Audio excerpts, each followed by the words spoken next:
ચોમાસાની ઋતુ દરમિયાન કુદરતી આપત્તિઓને ધ્યાનમાં રાખીને પોરબંદરમાં એનડીઆરએફની ટીમ તૈનાત કરવામાં આવી છે, જેમાં કોઈપણ કટોકટીની સ્થિતિમાં તુરંત બચાવ અને રાહત કામગીરી કરી શકાય તે માટે આ ટીમને અદ્યતન સાધનો સાથે સજ્જ રાખવામાં આવી છે.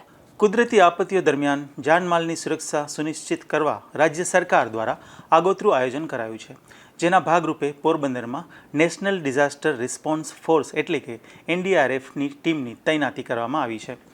ગાંધીનગરના રિલીફ કમિશનરના માર્ગદર્શન હેઠળ ઇન્સ્પેક્ટર સંદીપના નેતૃત્વમાં ટીમ પોરબંદરમાં કાર્યરત બની છે, જેમાં પૂર, વાવાઝોડું, અતિવૃષ્ટિ તેમજ અન્ય કોઈપણ પ્રકારની કટોકટીની સ્થિતિમાં બચાવ અને રાહત કામગીરી માટે ટીમ સંપૂર્ણપણે તૈયાર હોવાનું જણાવ્યું છે.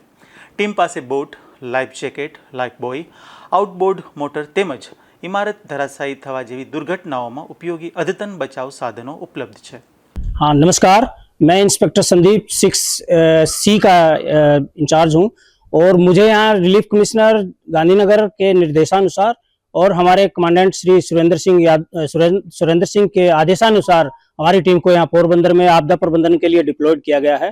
आपदा से अगर किसी भी तरीके की आपदा आती है, लाइक फ्लड होगी या CSR से रिलेटेड होगी, तो उसको उसका हैंडल करने के लिए हमारे पास OBM हैं, बोट्स हैं, लाइफ बॉय हैं, लाइफ जैकेट्स हैं. अगर CSR से रिलेटेड यानी कोई बिल्डिंग वगैरह अगर कोलैप्स होती है तो उसको हैंडल करने के लिए हमारे पास चिपिंग हैमर है, RR सा है, RP सा है और इक्विपमेंट्स हैं जो हम अच्छी तरीके से कोई भी किसी भी प्रकार की अगर आपदा आती है तो उसको हम हैंडल कर सकते हैं.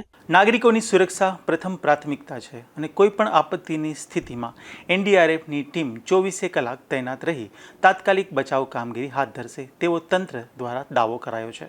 નિપુલ પોપટ સાથે અશોક થાનકી, ગુજરાત ન્યૂઝ, પોરબંદર.